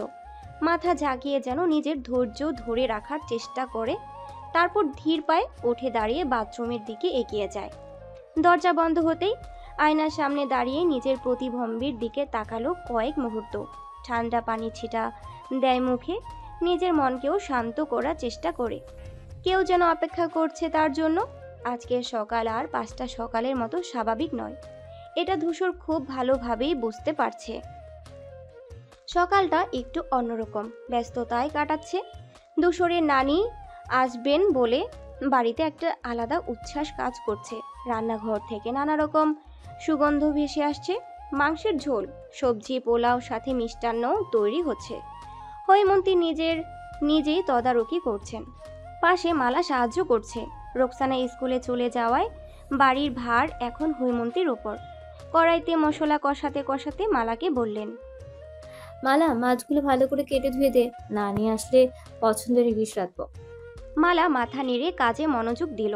রান্নাঘরে গরমের মাঝে হৈমন্তীর মাঝে মাঝে আঁচল দিয়ে ঘাম মুছেন, কিন্তু মুখে একটা সন্তুষ্টির হাসি। অন্যদিকে ইচ্ছে দুদিনে কিছুটা সুস্থ হলেও শরীর এখনো দুর্বল রয়ে গেছে। সকালে সোনালি রোদের ছাদে রাখা দোলনায় বসে ঈশিতা আর ইচ্ছে একাডেমিক বই খুলে পড়ছে। সামনে মাধ্যমিক পরীক্ষা, তাই পড়াশোনা গুছিয়ে নেওয়ার দরকার। দোলনাটা আস্তে আস্তে দুলছে। ইচ্ছে বইয়ের পাতায় চোখ রাখলেও মনোযোগ ঠিক ধরে রাখতে পারছে না। দুদিনের অসুস্থতার পরও শরীরটা যেন বেশ ক্লান্ত। ঈশিতা পাশ থেকে খেয়াল করে বলল, কি রে, ভালো লাগছে না? ইচ্ছে মাথা নেড়ে বলল, ঠিক আছি, তবে মন বসছে না। তা তো বসবেই না, শরীর খারাপ ছিল, এখনো পুরোপুরি ঠিক হয়নি। পরীক্ষার আগে সুস্থ থাকাটাই আসল। ইচ্ছে হালকা হাসলো, তারপর আবার বইয়ের পাতায় মন দিল। দোলনার ছায়া পড়ে আছে টাইলসের উপর, আর বাতাসে পাতাগুলো সঙ্গী হয়ে আস্তে আস্তে দুলছে। নিচে বাড়িতে রান্নাঘর আয়োজন, আর ছাদে দু বোনের একাডেমিক প্রস্তুতি। আচ্ছা শোন, আমার সাদা মনে একটা কালো প্রশ্ন আছে। ইচ্ছে বিরক্তি হয়ে বলল, এবার এবার আবার কি, পড়তে দিবি না? ঈশিতা চোখ টিপে বলল, এই যে, সত্যি বলতো, বোবা মানুষ কিভাবে কবুল বলে বিয়ে করে? ইচ্ছে প্রথমে অবাক হয়ে তাকিয়ে থাকে, মাথায় দ্রুত উত্তর খোঁজার চেষ্টা করে, কিন্তু ঈশিতার উদ্ভট প্রশ্ন শুনে নিস্তব্ধ হয়ে যায়। কয়েক সেকেন্ড পর হুট করে ফিক করে হেসে ওঠে। তুই একটা বিরাট পাগল, এটা আবার কেমন প্রশ্ন? ঈশিতা গম্ভীর মুখে বলে, আরে সত্যি বল, আমি তো ভাবছিলাম তারা লিখে দেয় নাকি ইশারায় বলে। ইচ্ছে হাসতে হাসতে দোলনা থেকে নেমে ঈশিতার কাঁধে একটা হালকা ধাক্কা দিয়ে বলে, তোর মাথায় এত আজব চিন্তা আসে কোথা থেকে? ঈশিতা কাঁধ ঝাঁকিয়ে বলল, জানি না, কিন্তু উত্তর দেয় না। ইচ্ছে হাসি চেপে বলে, হয়তো লিখে কবুল দেয় বুদ্ধি রানী। ঈশিতা তখন যেন বিজয়ের হাসি হেসে বলল, আমার আন্দাজও তাই ছিল। ইচ্ছে আবার ফিক করে হেসে উঠল। ঘোড়ার মাঝে এমন একটা অদ্ভুত প্রশ্ন এসে সকালটাকে খানিকটা মজাদার করে দিল। লিভিং রুমের সোফায় বসে মীরা নিজের নখের ওপর নেইল পালিশ লাগাচ্ছিল। তার পরনে ছিল একটা ট্রেন্ডি শর্ট ড্রেস, চুলগুলো খোলা আর চোখে কালো সানগ্লাস, যেন ঘরেও স্টাইল বজায় রাখা খুব জরুরি। হাতে ফোন নিয়ে মাঝে মাঝে স্ক্রল করছিল, কিন্তু কিছুক্ষণ পর বিরক্তি হয়ে চারপাশে তাকিয়ে দেখলো কেউ নেই। মুখ বাঁকিয়ে সে একটু জোরেই ডাকলো, এই মালা, শুনতে পাচ্ছিস? কিছুক্ষণ অপেক্ষা করলো, কিন্তু সাড়া না পেয়ে আবার ডাক দিল। এবার একটু বিরক্তির সুরে বলল, উফ, এই বাড়ি কাজের লোকগুলো সব কোথায় যায়? হ্যাঁ, এতবার ডাকছি, কেউ একটা এসে দেখে না। অল্পক্ষণ পর রান্নাঘর থেকে মালা ছুটে এলো। তার গায়ে তখনও ময়দার দাগ, হাত কুচকে হলুদের রঙে হলুদ হয়ে আছে। সে দরজার কাছে দাঁড়িয়ে কাচুমাচু মুখে বলল, জি ম্যাডাম, ডাকছেন? মীরা বিরক্ত মুখে চুল একপাশে সরিয়ে বলল, এই যে, একটা কফি এনে দে তো, ব্ল্যাক কফি, কিন্তু চিনি যেন না থাকে, বুঝলি? মালা মাথা নেড়ে বলল, আচ্ছা, এখনই নিয়ে আসছি। মীরা ভ্রু কুচকে বলল, এক্ষুনি মানে কতক্ষণ? শীঘ্রই আন, আমি অপেক্ষা করছি। মালা দ্রুত রান্নাঘরের দিকে ছুটে গেল। মীরা তখন আবার ফোনে মনোযোগ দিল। মাঝে মাঝে নিজের নেল পালিশ দেখে সন্তুষ্টির হাসি দিল। একটু পর মালা ট্রেতে কফির কাপ এনে সামনে রাখলো। মীরা কাপটা হাতে নিয়ে এক ঢোক খেলো, তারপর মুখ বিকৃত করে বলল, উফ, এটা কি বানালি? এত তিতা কেন? মালা ভয়ে ভয়ে বলল, আপনি তো বললেন চিনি দেবেন না। মীরা বিরক্ত মুখে, আরে কফি কি জাস্ট গরম পানি আর কড়া কফি দিয়ে বানাতে হয়? একটু ব্যালেন্স বুঝিস না? তুই তো একদমই কাজের না। মালা চুপচাপ দাঁড়িয়ে থাকলো। মীরা কফির কাপ টেবিলে রেখে আবার ফোন নিয়ে ব্যস্ত হয়ে পড়ল, যেন এই সামান্য ঘটনাটাও তার জন্য বিরাট বিরক্তির কারণ। ধূসর বাথরুম থেকে বেরিয়ে এসে একবার মাথা ঝাঁকিয়ে ভেজা চুলগুলো এলোমেলো করলো। সাদা তোয়ালে দিয়ে চুল ঘষতে ঘষতে আয়নার সামনে দাঁড়ালো। আয়নার প্রতিচ্ছবিতে নিজের ক্লান্ত মুখটা দেখলো। চোখের নিচে হালকা ক্লান্তির ছাপ পড়েছে, কিন্তু তবুও তার ব্যক্তিত্বের ধার কমেনি। ধূসর নিঃশব্দে একটা দীর্ঘ শ্বাস ফেলল। তারপর তোয়ালিটা একপাশে ফেলে নিজের ওয়ার্ড্রোব খুলল। সাজানো শার্ট, টি শার্ট, প্যান্ট সব গোছানো ছিল, কিন্তু তার নজর গিয়ে পড়ল কালো রঙের একটা ফুল স্লিভ শার্টের দিকে। একটু ভেবে সেটাই বের করলো, সঙ্গে একটা গাঢ় নেভি ব্লু প্যান্ট। শার্টটা গায়ে দিয়ে আয়নার সামনে দাঁড়িয়ে বোতাম লাগাতে লাগাতে নিজের চেহারার দিকে তাকালো। ধূসর কখনো নিজের রূপ নিয়ে মাথা ঘামায়নি, তবে এটা জানে যে তার ব্যক্তিত্বের কারণে অনেকের চোখ তার দিকে আটকে থাকে। ঘরের কোণে রাখা সুগন্ধির বোতলটা হাতে নিয়ে ঢাকনা খুলে সামান্য পারফিউম স্প্রে করলো গলায় আর কবজির কাছে। একটা হালকা হালকা সুগন্ধ চারপাশে ছড়িয়ে পড়ল। তারপর হাত বাড়িয়ে চুলে একটা হালকা ব্রাশ চালিয়ে সেট করে নিল। যদিও তার স্বভাব ছিল চুল এলোমেলো রাখতে, তবুও আজ একটু গুছিয়ে নেয়।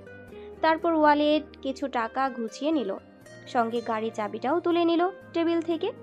ধূসর ঘর থেকে বেরিয়ে সিঁড়ি দিয়ে নেমে আসতে আসতে তার মনের মধ্যে অনেকটা কিছু চলছিল। সে জানতো আজকের দিনটা কেমন যাবে, কিভাবে পরিস্থিতি তাকে সামলাতে হবে, সব কিছু মাথায় ঘুরছিল। তবে তার মুখবয়ব, চিত্তের দৃঢ়তা সবকিছুই বলছিল যে সে প্রস্তুত। নিচে পৌঁছানোর পর তার চোখ পড়ল লিভিং রুমে বসে থাকা মীরার দিকে। মীরা ছিল একদম ফ্রেশ, সাদা শার্ট আর হালকা ব্লু স্কার্টে একদম প্রাণবন্তর দেখাচ্ছিল। তার চোখে আগ্রহ ছিল ধূসরকে নিয়ে, কিন্তু মুখে কিছু না বলেই সে তার দিকে তাকিয়ে থাকলো। ধূসর তার দিকে কোনো মন্তব্য না করেই সোফায় বসে ফোন চেক করলো। এর মাঝে মীরা তাকে লক্ষ্য করে বলল, আজকে কোথায় যাচ্ছ? ধূসর তার ফোন থেকে চোখ তুলে মীরার দিকে তাকালো, তারপর ঠান্ডা গলায় বলল, কিছু কাজ আছে, পরে কথা হবে। মীরা একটু চুপ হয়ে গেল, তবে চোখে সন্দেহ ছিল। ধূসর জানতো মীরা কখনোই সহজে সরে যায় না, কিন্তু আজ তার মাথায় কিছু বড় কাজ ছিল, তাই সেগুলোকেই প্রথমে সুরাহা করতে হবে। ধূসরের ফোনে বারবার কল আসছে, একটার পর একটা। এর মধ্যে সে আর সবার দিকে মনোযোগ দিতে পারে না। ফোনটা হাতে নিয়ে দ্রুত সাড়া না দেওয়ার জন্য সে একটু বিরক্ত হয়। ফোনটা কানে নিয়ে এক ঝলক তাকিয়ে বুঝতে পারে বিষয়টা গুরুতর।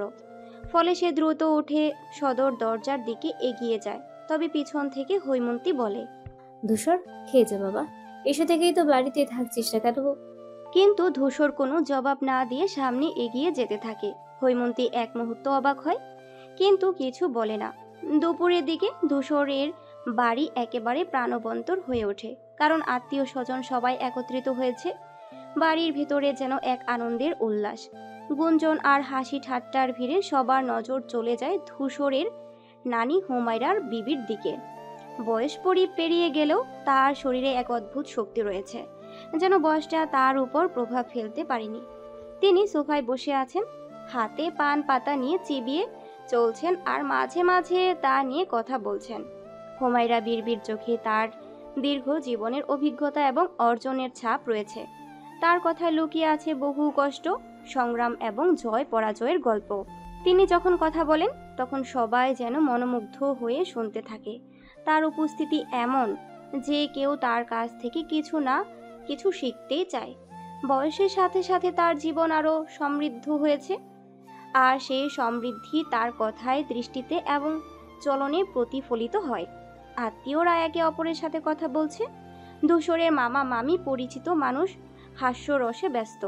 আবার কেউ কেউ পরিবারের ইতিহাস বা পূর্বপুরুষদের নিয়ে আলোচনা করছে। কিন্তু হুমায়রা বিবির একক অবস্থান যেন পুরো পরিবেশটা কিছুটা গম্ভীরতা এনে দেয়। তার পানের পাত্রের প্রতি মনোযোগ এবং শান্তভাবে সময় কাটানোর ধরন যেন জীবনের প্রতিটি মুহূর্তের মূল্য বোঝানোর চেষ্টা করে। ঈশিতা ও ইচ্ছে হুমায়রা বিবির ভক্ত বললেই চলে। তারা প্রতিবারই তার কাছে বসে তার গল্প শুনতে ভালোবাসে। হুমায়রা বিবির গল্পে এক অদ্ভুত মাধুর্য এবং জীবনযাত্রার তীক্ষ্ণ দৃষ্টি থাকে, যা তাদের মনে গভীর প্রভাব ফেলে। প্রতিবার যখন হুমায়রা বিবি তালুকদার বাড়িতে আসেন, তখন ঈশিতা ও ইচ্ছে নিজেরাই বসে পড়েন তার কাছে, যেন কোনো এক দূর গ্রহের গল্প শুনছে। হুমায়রা বিবি তাদের পেছনে গল্প শোনানোর সময় তারা একদম চুপ করে তার দিকে তাকিয়ে থাকে। একদিকে ঈশিতা নিজের হাসি চাপাতে চেষ্টা করে, অন্যদিকে ইচ্ছে স্নিগ্ধ কৌতূহলে তার প্রতিটি শব্দ শোনে। হুমায়রা বিবি যখন জীবনের নানান অভিজ্ঞতার কথা বলেন তখন তারা তার মুখের দিকে অপলক দৃষ্টিতে তাকিয়ে থাকে। কখনো কোনো পুরনো দিনের কথা, কখনো বা হারানোর সময় স্মৃতি, কখনো বা জীবনের কঠিন সংগ্রামের কাহিনী। সবকিছু যেন এক মন্ত্রের মতো তাদের মনের মধ্যে গেঁথে যায়। তাদের কাছে হুমায়রা বিবির গল্প শুধু সময় কাটানোর একটি উপায় নয়, বরং এক ধরনের জীবনের শিক্ষাও। প্রতিবার তার বাড়িতে আসা যেন এক নতুন অধ্যায়ের শুরুর মতো, যেখানে ঈশিতা ও ইচ্ছে নতুন কিছু শিখে ফিরতে পারে। এমনকি হুমায়রা বিবি তার জীবনের গল্প শুনিয়ে না বললেও তার মুখের হাসি, চোখের ঝিলমিল এবং শব্দের মধ্যে এমন এক শক্তি থাকে যা ঈশিতা ও ইচ্ছের হৃদয়ে গভীর প্রভাব ফেলে। তাদের মনে এই গল্পগুলো যেন অমূল্য রত্নের মতো, যা এক জীবনের জেগে ওঠা সত্য। কিছু পর রফিক ও ইনায়েত তালুকদার অফিস থেকে বাড়ি ফিরে আসে। বাড়িতে এসে তারা দেখেন সবাই একসাথে বসে খাচ্ছে এবং পুরো ডাইনিং এরিয়া ভরা। হুমায়রা বিবি, যিনি তাদের ছোটবেলা থেকেই মা হারানোর পর তাদের জন্য মার জায়গায় বসেছেন, তাকে দেখলে তাদের হৃদয়ে এক ধরনের অদ্ভুত ভালোবাসা উদিত হয়। দুই ভাইয়ের জন্য হুমায়রা বিবি ছিলেন শুধুই এক শাশুড়ি নয়, বরং ছিলেন তাদের জীবনে সেই অমূল্য স্তম্ভ যিনি মায়ের অভাব পূর্ণ করেছিলেন। ছোটবেলায় মার মৃত্যু তারা সহ্য করতে না পারলেও হুমায়রা বিবির যত্ন, স্নেহ ও মমতা তাদের সেই শূন্যতা পূর্ণ হয়ে গিয়েছিল। এখন যখন ডাইনিং টেবিলে সবাই একসাথে বসে, এই মুহূর্তটি যেন তাদের পারিবারিক সম্পর্কের গভীরতার প্রতীক হয়ে দাঁড়ায়। বাড়ির বড়রা পাশাপাশি বসে খাচ্ছে, গল্প করছে এবং একে অপরের সান্নিধ্যে সময় কাটাচ্ছে। ঈশিতা ও ইচ্ছে তাদের নানির সঙ্গে বসে গল্প শোনার পাশাপাশি হুমায়রা বিবির স্নেহে ভরা কথাবার্তা শুনছে। ইনায়েত তালুকদারের মায়ের বান্ধবী ছিলেন হুমায়রা বিবি। তালুকদার বাড়ির কর্তা মারা যাওয়ার পর তিনি দুই ভাইকে ভালোবেসেছেন এবং নিজের মেয়ের সাথে বিয়েও দিয়েছেন। বড়দের খাওয়া হয়ে গেলে তারা নিজেদের ঘরে বিশ্রাম নিতে চলে যায়। ডাইনিং টেবিল এখন খালি হয়ে গেছে, তবে মীরা, তার মা, মারিয়া খান, ইচ্ছে এবং ঈশিতা এখনও খাচ্ছে। খাওয়া চলাকালীন সময়ে মারিয়া খান এক অস্বস্তিকর পরিস্থিতি তৈরি করে ইচ্ছের গায়ে পানি ঢেলে দেয়, যেন কোনোভাবে তার অপমান করতে পারে। মারিয়া খান যখন ইচ্ছের গায়ে পানি ফেলে দেয় তখন তার মুখে একটা তিক্ত হাসি ফুটে ওঠে। সে যেন ইচ্ছের শীলতাকে ছোট্ট করতে চেয়েছিল। তুমি যেভাবে বাচ্চাদের মতন এখনো বসে খাচ্ছ, ইচ্ছে এমন আচরণ ঠিক না তোমার, বলে মারিয়া বিদ্রুপপূর্ণ হাসি হাসে। ইচ্ছে চুপচাপ বসে থাকে, কিছু না বললেও তার চোখের কণ্ঠে কণ্ঠ স্পষ্ট হয়ে ওঠে। ঈশিতা হতবাক হয়ে যায়, কিন্তু মীরা কিছু না বলে বসে থাকে। এমন সময় হঠাৎ করে পেছন থেকে একটি পুরুষ কণ্ঠ ভেসে আসে। সবাই চমকে তাকায় এবং মারিয়া খান যেন তার সবার উপর আছড়ে পড়া ভার অনুভব করে। ধূসর ধীর পায়ে ডাইনিংয়ে প্রবেশ করে। তার কণ্ঠে স্পষ্ট উত্তেজনা, শান্ত তবে দৃঢ়ভাবে বলে ওঠে,